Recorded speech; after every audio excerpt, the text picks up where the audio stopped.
Bonjour, Tozana Paul Kagame, donc président ya Wenge BCBG, Boma Congo bien à Goma. Paul Kagame ndengeni. Na nga bien ezala que non na ça fanatique na tuna bisa maxi single album déjà vidé d'ici euh, euh, euh, 2016 2017 tout à masolon de kende boulot déjà aussi saki bozo ata oyo kango cette fois-ci to changer tendance si animateur na sika minga olobe yate bino mo boyebi para biso blague ezala ate bomona iba dance ozomona bobina ba 5 chantier na tala kuna biso mende donc minga oloba mne yate. Nabeta mo histoire, na 1959, Bokoti Congo, boye ko formé grâce à Mobutu, Wenge, Banya Mulenge. Après, na 1996, boye ko formé Yona Laurent Désiré Kabila, Wenge AFDL. Donc, bon succès fort na Bukavu, Goma, Uviera. Si manango boye ko formé Wenge PPRD na Petit na ona Crio et 5 chantiers et cartona. Ba dans sa sikization na 2017. Na biso mto simba dance. Na yepte so comprendre.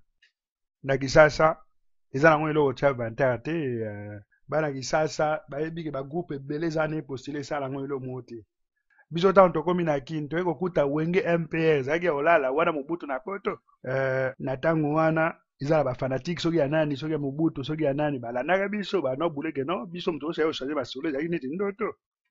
James Kabarege azalaki avant batia Petit Kabila directeur artistique baoforme azalaki moto akwiti wana muzau tokufa soki toformaki après père na bango ezalaki te po aservir Congo me Wenge BCBG oyo ya Rwanda asepelaki na ndolia mpe fufu yaki moto madeso na loswa kolia na badi boya banda kokoka te alaye kokomprendre sikoyo na kini mambo baloso so neni te fo badi le temps s'habitue aye kosilisa formation na ye ke basalaka boye me ezalaka mpasi nayebi te ere moko mpe botunaka ye alobaka mpe ere moko baverité esanga susi ozomona.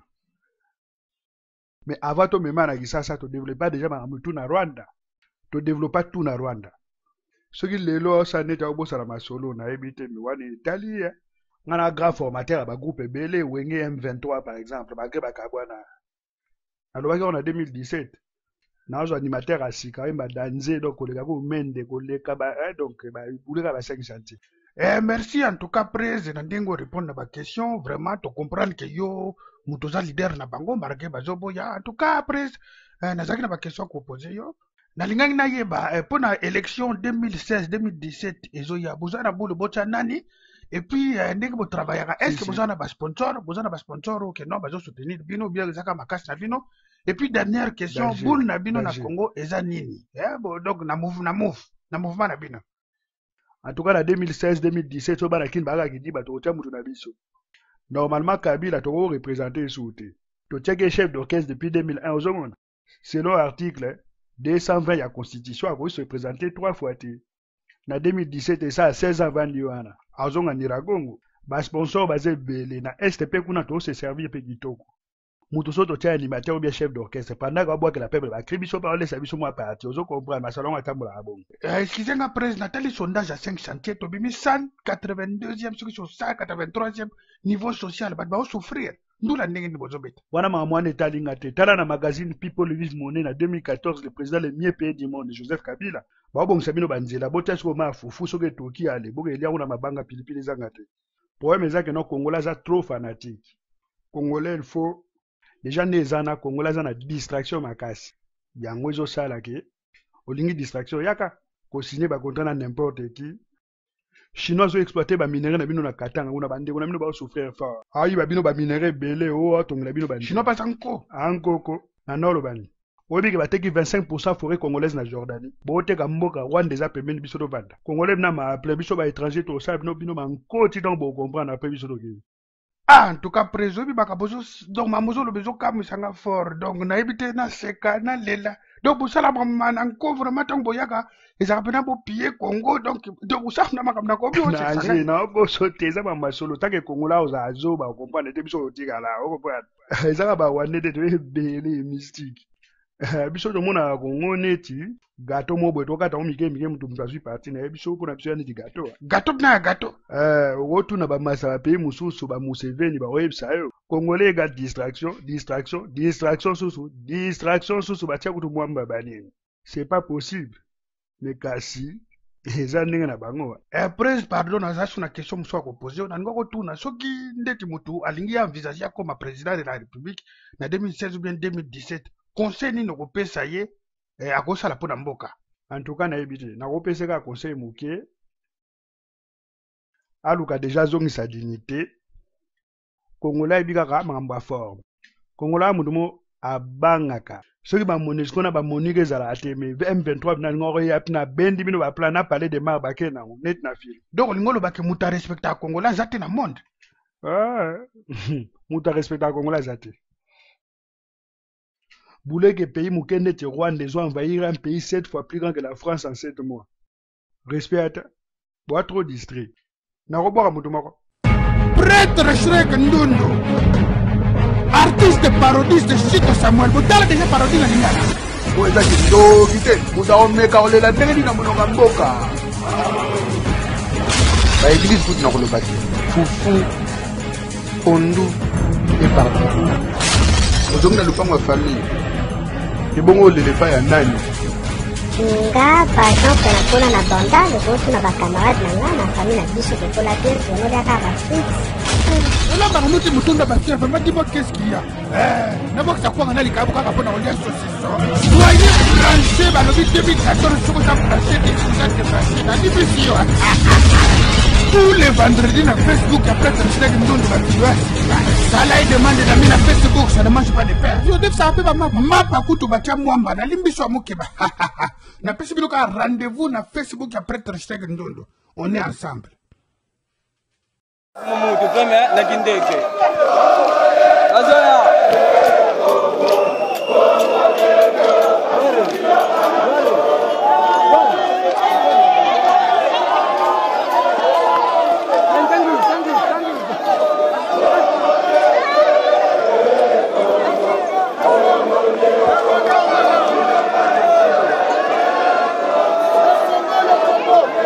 Nani passa, go.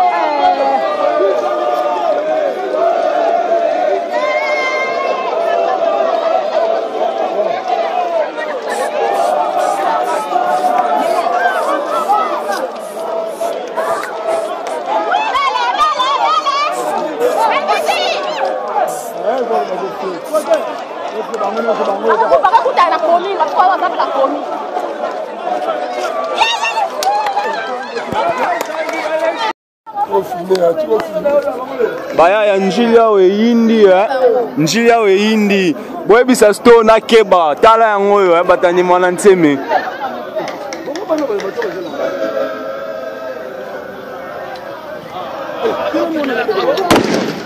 ebandia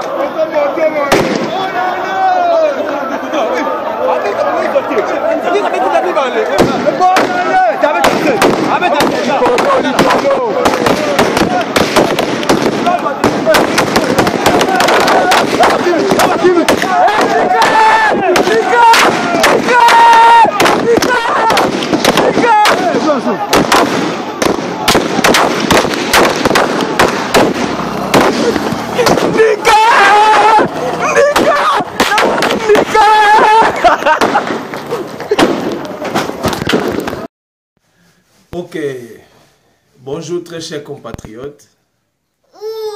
Biso bandeko RDC. Ezanga indiko na bino apôtre Guy Chimanga ya Cameroun. Bandeko na bisa bino lo moko tozana problème awa. Nga za na Cameroun. Vidéo na sala ngona za na Cameroun na ndaku nanga. Bandeko. Ambassade na biso elie ba compatriotes nyonso awa pona makambo ya passeport. Lelo bandeko ba souffrir awa moi ba voyager zate balia bango ba 150 000 francs 150 000 francs baza moins plus de 100. Imaginez 150 000 francs CFA fois 100. Na bi wana estimé parce qu'il y a plus de 100. Siko mutu moya lo ba eloko zate bandeko nakati ya mboka na RDC tozana batu ba défendre biso te ba nyoko na biso. To bimi libanda balandi biso te libanda bandeko. To suka wapi? Ambassade bikomo ko escroquer biso bandeko. Nabi notre bebo na ngate bien apôtre Guy Chimanga Kazadi Tikotak communément appelé Tikotak. Na loba awa na kombo ba congolais nyonso na ngata Cameroun. Ambassade na biso balia biso mbongo ti lelo. Donc boluka solution soki te ngai na okanga ambassade wana ngai nazala batu de okanga ambassade donc soki nayebi te ministre ya affaires étrangères landanga bien kombo nanga Chimanga Kazadi napesa ngo bien po naza étranger te yoka na pesa kombo nanga bien Chimanga Kazadi voilà communément appelé Tikotak awa na Cameroun mututu congolais nyoso ebingai Tikotak Gichimanga apôtre Gichimanga nazoloba awa parce que bandeko na biso nyoso aba souffrir c'est to sali bino nini bokangeli biso kuna babuma batu na RDC batu biso babike tobi matambo libanda ba biso ba Cameroun awa bandeko na bango bazobengisa bona poto mweba bimeza te bokangeli bango susu ndako lia bango bambongo na ambassade basali bino nini bandeko surtout lobi ono on a ba pasteur ba komi ba combattant naza combattant naza citoyen nazo ka pasi ni ka to sali bino nini tozote ya batu tote ya bien sûr batu ba ozalobiko ya mama molimo mais ya nzoto faut pe batu ba mona pe clair nini boy na ko lia bango bambongo finalement to suka wapi mutu no sala nda video oyo atele melango pourquoi parce que na okanga ambassade kala mingi te na okende na okanga ambassade so boyoki ba apôtre gi bakangi eza ngai na okanga ambassade nzamba pambola bino tela so to eli boso awa lelo awa to ye en face na biso to la sabino villa ya monene botala ndako palace ndako bebe zali ya nani pour un député national ya pamba tala ndako botala ndako ya Jeannette Kanambe déshonorable occupant député national ba vota yete azala hérité mais nommé au monde ndako asomba na salaire ya 6 000 €. Bandeko ataku tongo asala économie ata balobi ke o alukaka menuisier moko asala kesi abomaka mbongo ya salaire akele kosomba château ya modèle ya boye na moins de 5 ans château ya modèle ya boye beaucoup de bazo piller mboko ya bino toyi komona villa château oyo na yebite et ko coûter ata valeur et beaucoup finalement te soin parce que c'est aussi déjà mis bandeko ba moni na ba caméra partout donc awa quand on a poto na depuis na yawa na poto na mona ka ba mira esuka ka ba clôture mikuse po muto akota oyibe loko nini okota oyiba loko na ndako mais ba tie ba caméra on dirait Sarkozy mtafandaka awa on dirait Macron on dirait Élysée donc ndako yo l'équipe ndako oyo palais présidentiel oyo président mboko ya lalaka oyo place Macron so fanda ndako eleki on a munene député national déshonorable qui part na yebite peuple ya ndenge nini oyo mosoka ko telema te en tout cas no monopoliser parole te oye awa yana Corbeil et son to ko mona château. Ça c'est un château. Ils ont donc ils ont millions au somba château il faut somba aux millions. Alors peuple congolais ont souffert un groupe de gens. Bafandi pour te bako kulia na bango mbongo wana. Jusque là na suki nanu wana na pesi maloba na mama Magi. Yo mo to tema liboso ndako ya château poto la kisa quel niveau. Kala nom. Un simple député national a osé kosomba ndako awawa ata vumbe botala nana pour quelle économie biso akuta po somba ozota crédit à 60 000 à pamba c'est toute une affaire et tout pour voir la fiche te paye belé ozana congé ozana ba makambo belé mais tala enyo so na facilité do baki ko donda mboko na biso to lalika pongi boye to lobaki loko te pepe mumbato vanda ka boti to comme na niveau ba maeni comme un problématique na robinet imaginez-vous na mboko toza o maeni ebimawa maeni ebimaka na robinet mais ça tout est scandale mais bon raisonner quand même merci na sukisi wana ingeta sujet du jour.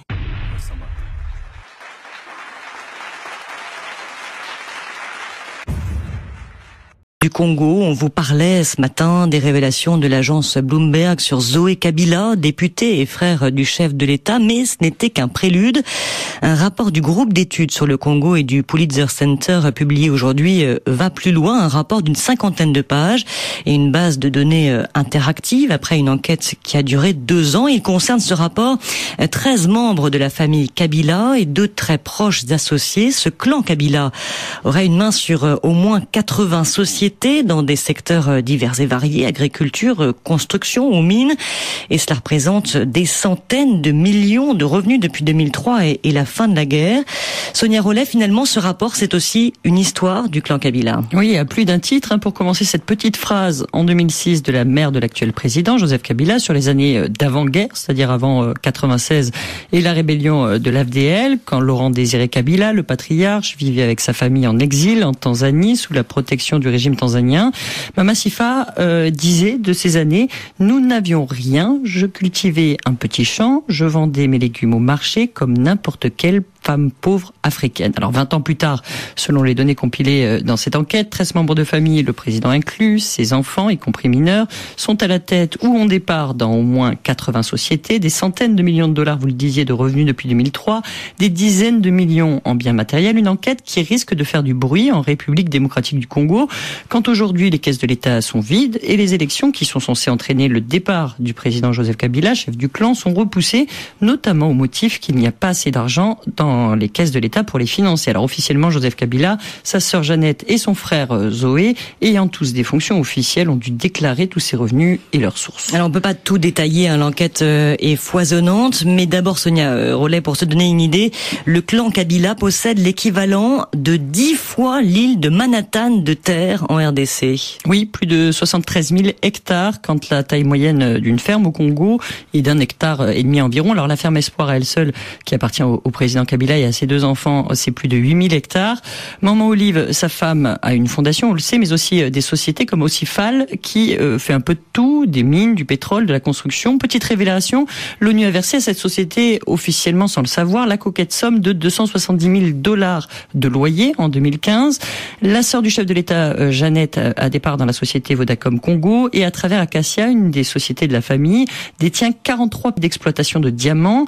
Elle est aussi associée minoritaire dans une autre société, Kwango, qui en a 53 de ses permis.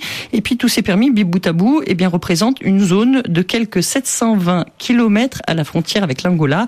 On évoquait ce matin le cas de Zoé Kabila, qui a un temps raflé 10% du marché de la construction, plein boom au Congo. En tout cas, la famille marche bien en clan. Oui, effectivement, et tous les intérêts sont mêlés, celui des frères et sœurs, des enfants du président, tout cela se croise. On fait des affaires en famille chez les Kabila et on s'intéresse à tout, depuis les compagnies aériennes, les permis de conduire, les restaurants, jusqu'à l'évident, le minier et les terres. Ce qu'il faut savoir, c'est qu'il s'agit surtout d'un énorme travail de compilation de sources publiques et accessibles à tous.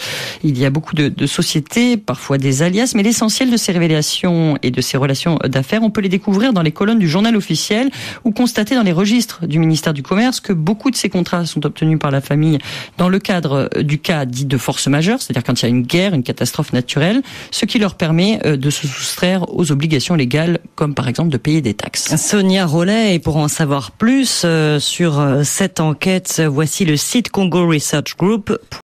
Je m'appelle Dominique Hugeux, je suis de nationalité belge et congolais de cœur. Je suis politologue, expert de l'Afrique depuis plus de 40 ans et plus particulièrement du Congo.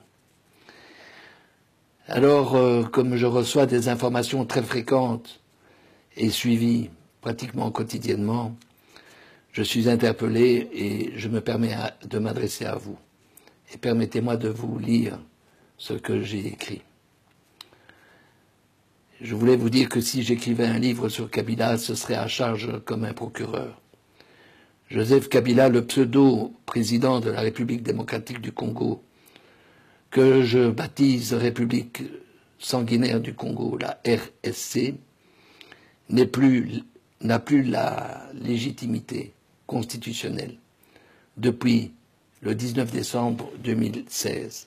Connaissant le Congo depuis que je suis bébé, depuis 67 ans, et jusqu'à ce jour, je me permets de parler, et modestement je le dis, au nom des 80 millions de mes frères et sœurs congolais qui n'ont pas la liberté et cette chance de s'exprimer sur les réseaux sociaux. Nous devons constater que la terreur quotidienne se conjugue avec l'intimidation permanente, les menaces et les mesures de rétention. Et j'en passe.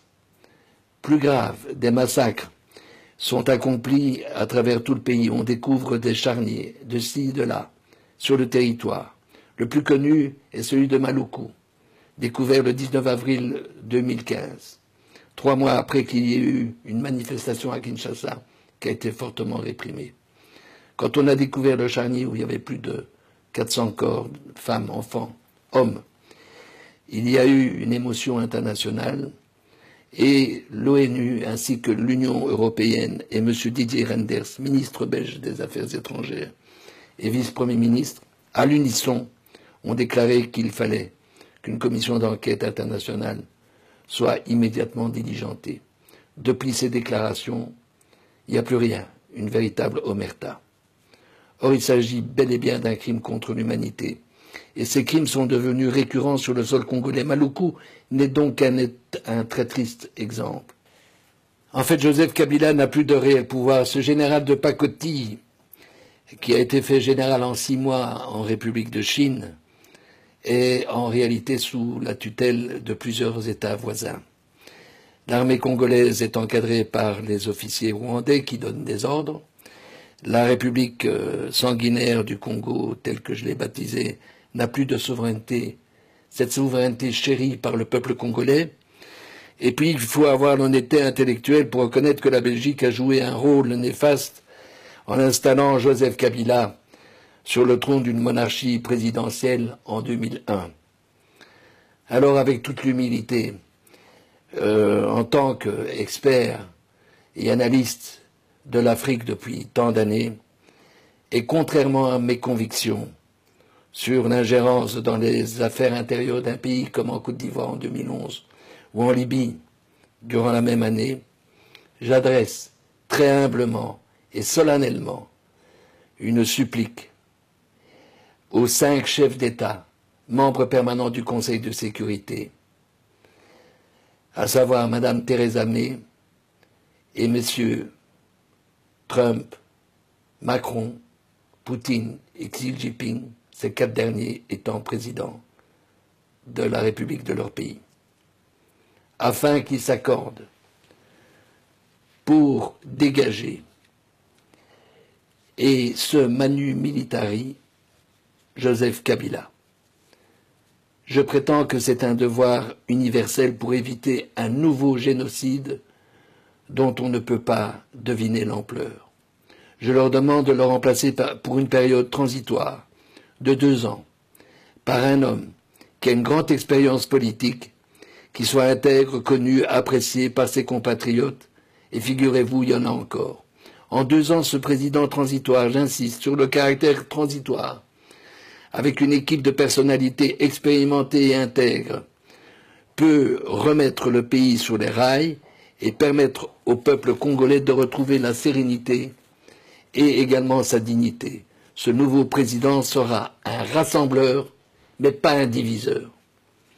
Quant à Kabila, il y a suffisamment de preuves afin qu'il soit déféré devant la Cour pénale internationale sous l'inculpation de crimes contre l'humanité et crimes économiques. Quand on sait qu'en 15 ans, il a accumulé une fortune colossale, proche des 20 milliards d'euros, à travers la création d'une 70aine de sociétés. Or, il a toujours prétendu qu'il n'y avait pas d'argent dans les caisses de l'État pour pouvoir organiser des élections telles qu'elles étaient prévues constitutionnellement, mais c'est normal à partir du moment où on a vidé les caisses de l'État. Je vous remercie très sincèrement pour votre attention.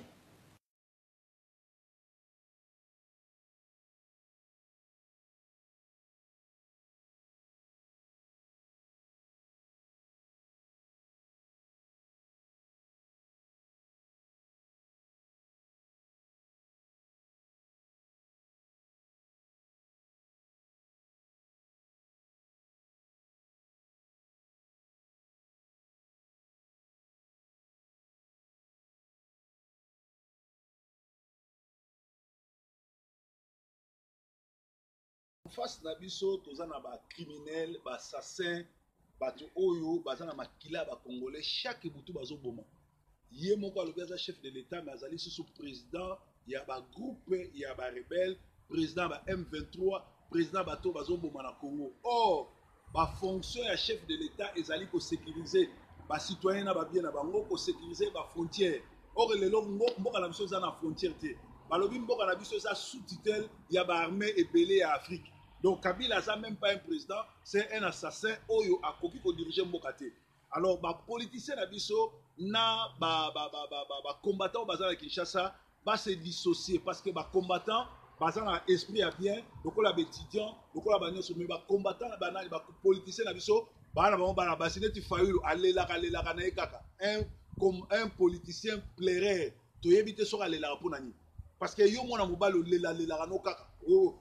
Kaka ba déclaration bilela lela. Oza la leadership te, oza la charisme te. Un leader alela raté.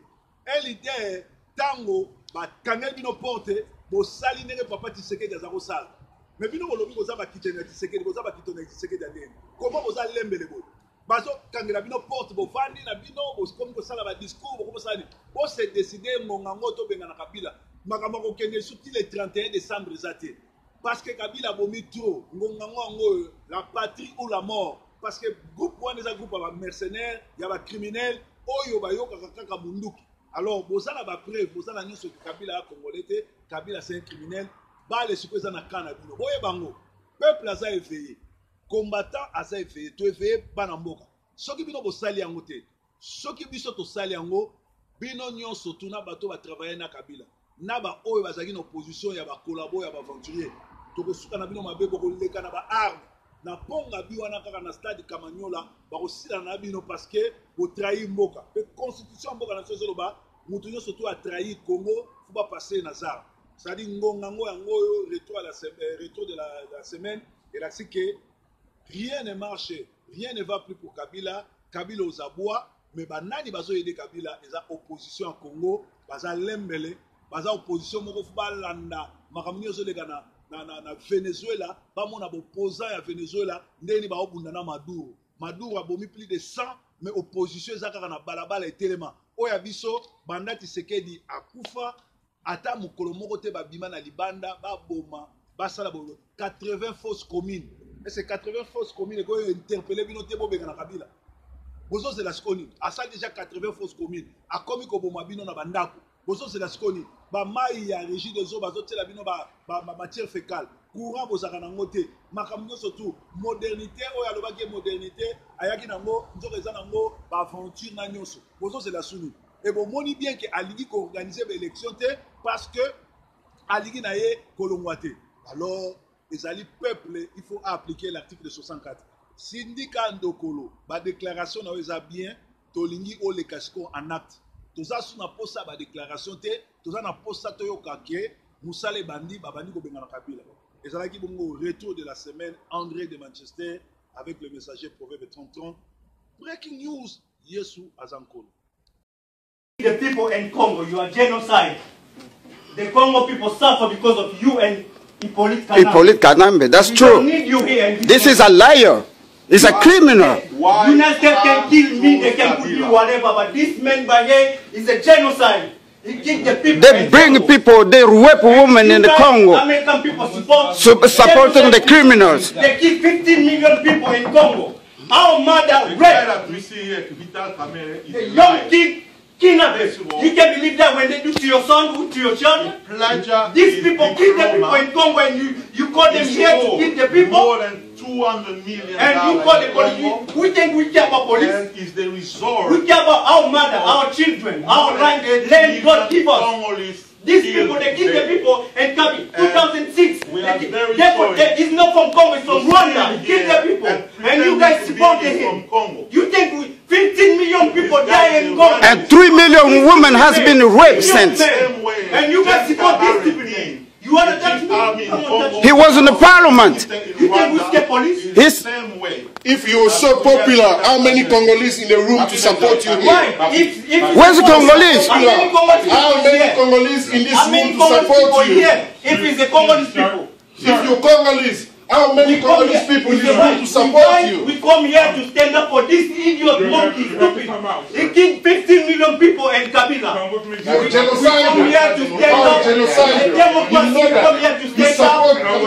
the people. You did that. Come with me. Congo people, we don't need these men in Congo. How many of your people need support? How many? You'll be just with your family. Trust me. Sir, if you don't leave, I'm calling the police. You can call the police to arrest me. For my country, I'm going to die for my country. Like they keep 15 million people. For my country, I'm going to die. To evacuate the room. Okay. If he doesn't have a whatever you can do. Whatever. We don't need these people in Congo. It's a big genocide. I need everybody to evacuate the room. Thank you, sir. Thank you. We cannot live. On ne peut pas laisser des criminels comme Vital Kamerhe venir nous mentir ici. Un criminel génocidaire qui n'a pas d'identité. Comment tu peux faire ça? Toi, tu es congolais, toi. Ne me touche pas. Toi, tu es congolais pour supporter un type qui n'a même pas d'identité. Un type qui n'a pas d'identité. Qui fait ta identité. Aussi mangaïté. Aussi mangaïté. You don't need to touch him. He's my friend.